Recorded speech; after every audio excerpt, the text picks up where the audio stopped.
C. Anthony back with another video.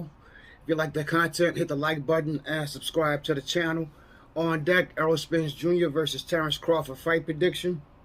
First, I'd like to say, this is just my opinion on the fight. I like both of these fighters, think they're both great. This is a fight for greatness, 4 belts on the line, and I'm leaning towards Spence. So this is my top 5 reasons why Errol Spence Jr.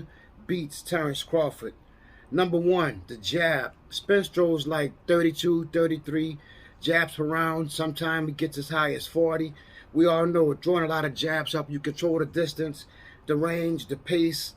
A potent jab could keep your opponent very, very defensive.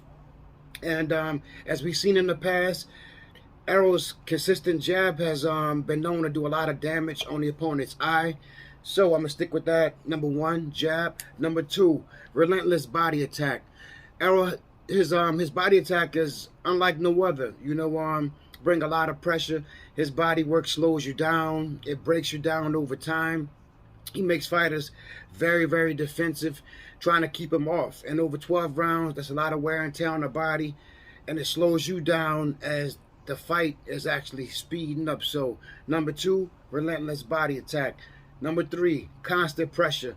Errol throws a lot of punches, and in this fight, Errol, he most definitely will be the aggressor.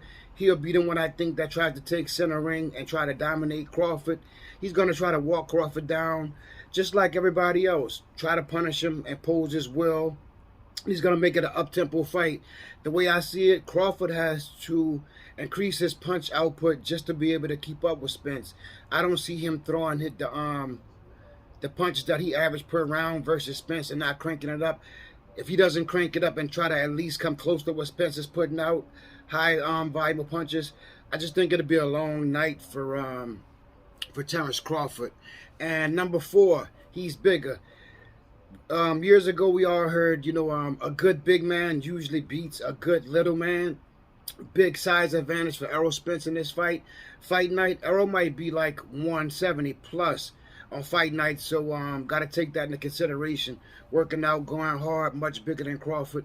Along with everything else I've mentioned, I think it just makes for a tough time for Crawford. Makes it a tough fight. In the clinch, I think he'll be stronger. We all know Crawford has that wrestling pedigree, wrestling background, but this is boxing. So I think in the clinch, I think Errol's bigger size will help him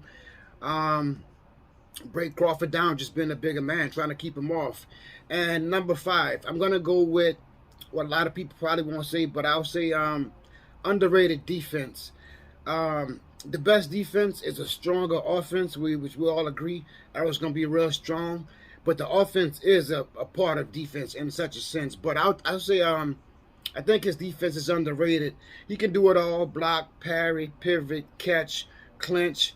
Usually applying so much pressure to his opponent offensively that and breaking people's eye, that his opponent is the one that usually shells up, trying to stop the bleeding, stop the beating, and the one that's usually being defensive. So people don't see Errol defensive that much. All boxers get hit. That's just how it goes. But I just see underrated defense. They think that Crawford just gonna have his way. I think Crawford's a great counterpuncher, but toe to toe, I just think Errol's defense is much better, and I think Crawford will actually find out how good Errol's defense is. So I'm gonna leave it right there for now. We 2 weeks away. And that's my top 5 reasons why Errol Spence Jr. beats Terrence Crawford. Hit that like button and subscribe, and stay tuned. Peace.